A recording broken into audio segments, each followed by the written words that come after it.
Hey guys, Color reviewing set 75314, the Bad Batch Attack Shuttle, aka the Marauder.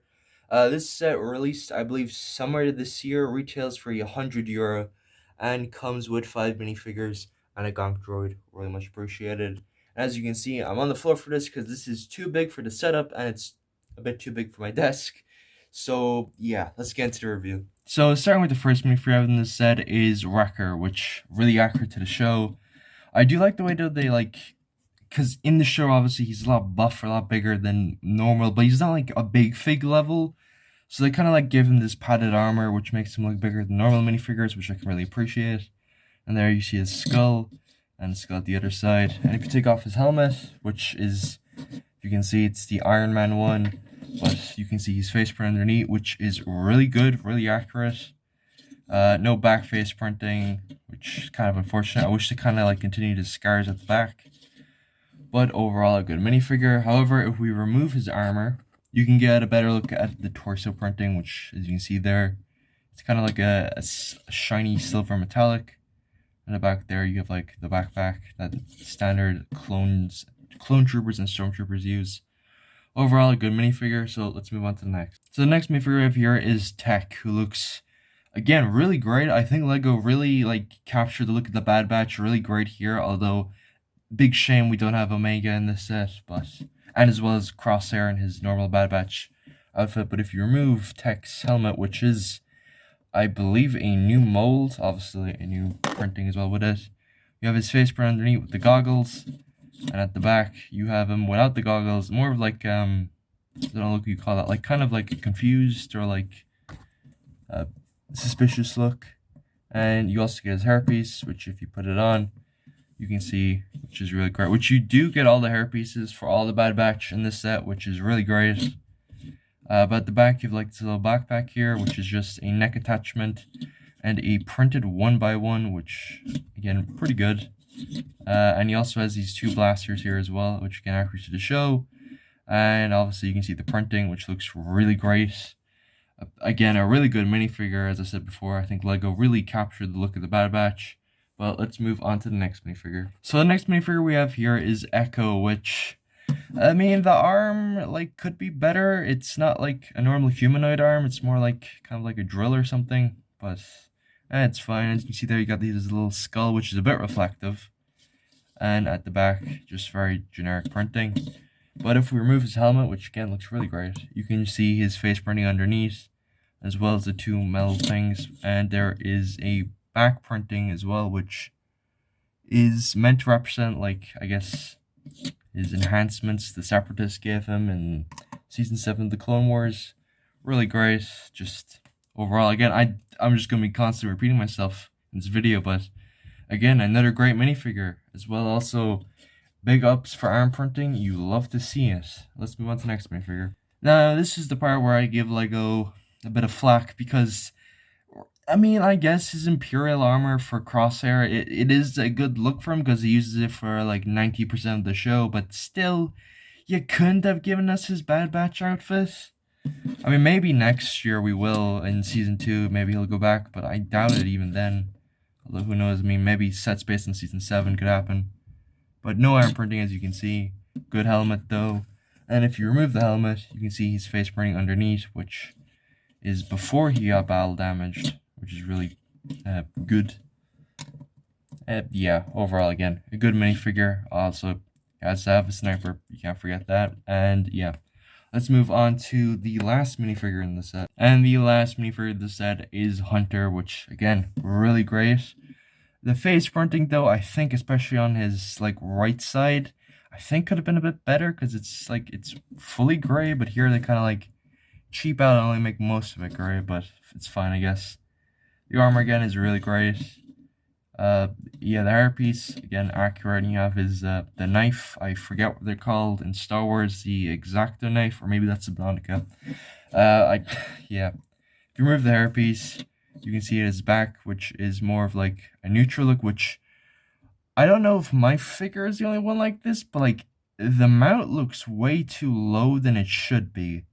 That looks kind of like a bootleg. Just gonna put that out there. And you also do get his helmet, which I think it might be my favorite helmet like Lego has done. It looks really clean. But yeah, let's actually move on to the two side builds in the set. But before we do that, I have committed a crime. I forgot to mention the Gonk Droid. Yeah, he is here. He's gray. Um, it's been a while since I watched the show, but I'm pretty sure he's brown, or at least like copper. But hey, it looks pretty good, although I will be honest here, I do prefer the original Gonk Droid design, but I mean, hey, let's get a Gonk Droid. Let's actually move on to the side. So, take a look at the speeders. As you can see, you get two of them. You get one here, which is more like the 501st Battle Pack one, which I'll focus on this first, because I guess this doubles as a comparison, because, well, let's take a look at these first. So, obviously, this is the 501st one from 2020, and this is the one from the Bad Batch Shuttle this year. As you can see, they're basically identical. Even the stickers are the same, just in a different color. It's just different shading, which, I mean, hey, it's pretty good. It's not that often when you get like a Clone Wars ship and it gets a Empire coat of paint, which I think is really nice and overall really good. But if we push those to the side, you can see here, which this is probably like the worst speeder in the set. Like, yeah, this part here comes off way too easily. The speeder in general is like a really minor part in the show. It's from like episode 3 or 4, and it's used in literally one scene. But I guess this was the only way Lego would be able to make this in Lego form, because I don't think they would make a set based on that episode. But yeah, at the back, just got a clip which you can put accessory on. Any accessory, really. I just put a knife there because you just get two of them for Hunter in the set. And yeah, I don't have too much else to say about them. Obviously, this one's a lot better, even though it's literally just a recolor of this one, but I still think it's pretty good. But yeah, let's actually look at the main ship itself. Taking a look at the ship itself, there is a lot of complaints with this. First of all, being the obvious thing, is it sand blue or is it gray? And in my opinion, I think it's gray.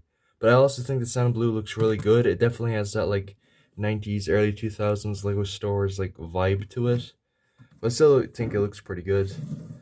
But yeah, also this random piece fell off the set. I don't know where exactly this goes. So if you know in the comments, please let me know. Very much appreciated.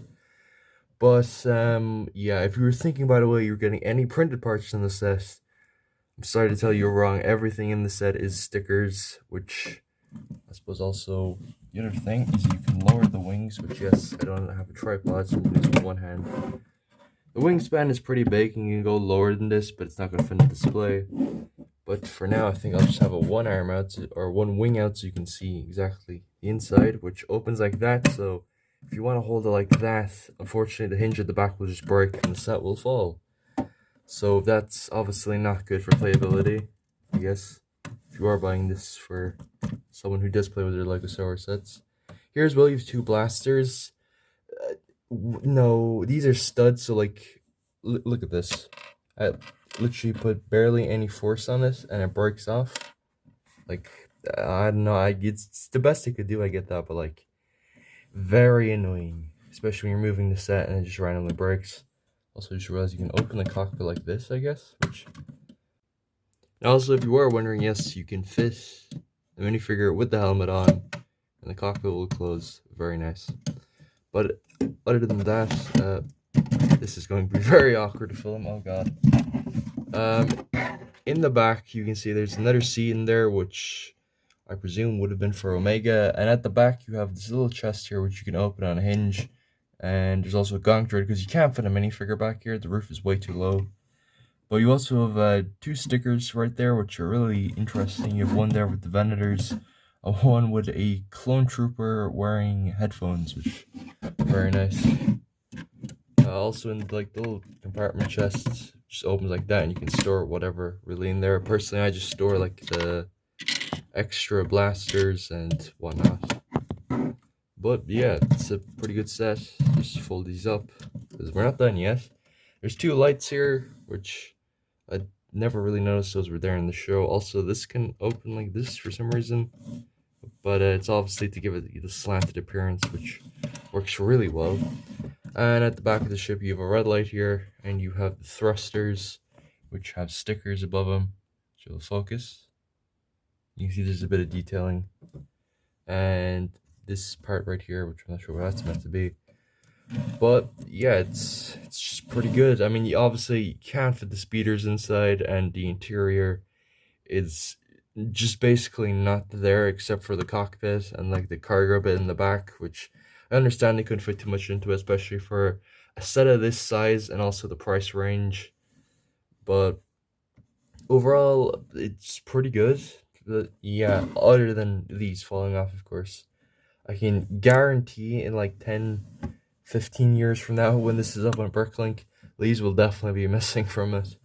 But yeah, let's move on to the instructions. So taking a look at the instructions, as you can tell, mine are just mangled. Just flipping through it, at the back you have the robot. And you also have an ad for the Skywalker Saga. Again, spring 2022. If you're wondering if they have the date here, I think they just realized at this point it's going to get delayed to hell. Hopefully the game does come out. And here as well you have the minifigures from each set. Obviously you can see them all there, which are pretty good. And also here are all the sets which I've reviewed. These two at least. I'm very like hesitant on getting Anakin's Starfighter because I already have the one from 2005, but also the fact that I'm just waiting for this to go on sale, maybe on Black Friday, because it is retiring soon.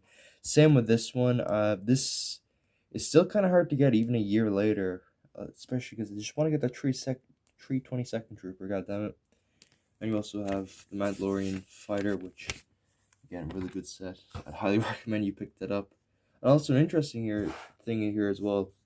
You have the minifigures from the Mandalorian Forge, which aren't, the set's not here, which, the same with this set. This is also a Mando set. In fact, all the Mando sets here aren't displayed. I don't know why the minifigures are here. I guess it's to make the page more even or something, but just an interesting thing I noticed. But yeah, let's move on to the box and final version. So it's like the box itself, as you can see here. You have the Bad Batch up in the top corner. You have the ship here with all the minifigures and whatnot, and the number here on the side as well. You also have the ship, which I almost fell, and here as well you have just more printing from the back of the box going around. Which this is the back of the box, if you were wondering. As you can see, it just shows off some play features, and you can store the minifigures and whatnot, and also the figures without their helmets and their hairpieces on, which I think it looks pretty good. In fact, this set is really good, especially for €100. The color, say what you will about it, I think it looks fine. I know it could have been black or gray like some of the other merchandising from the Bad Batch, but it's whatever. I think it's pretty good, so I'd highly recommend you get the set. Especially if you're fan of the show, although if you're just getting this for all the minifigures, I guess I'd say maybe wait on, because we probably will be getting more Bad Batch sets next year. But all that said, make sure to like, comment, subscribe, all that good stuff, and I'll see you in the next one. See you.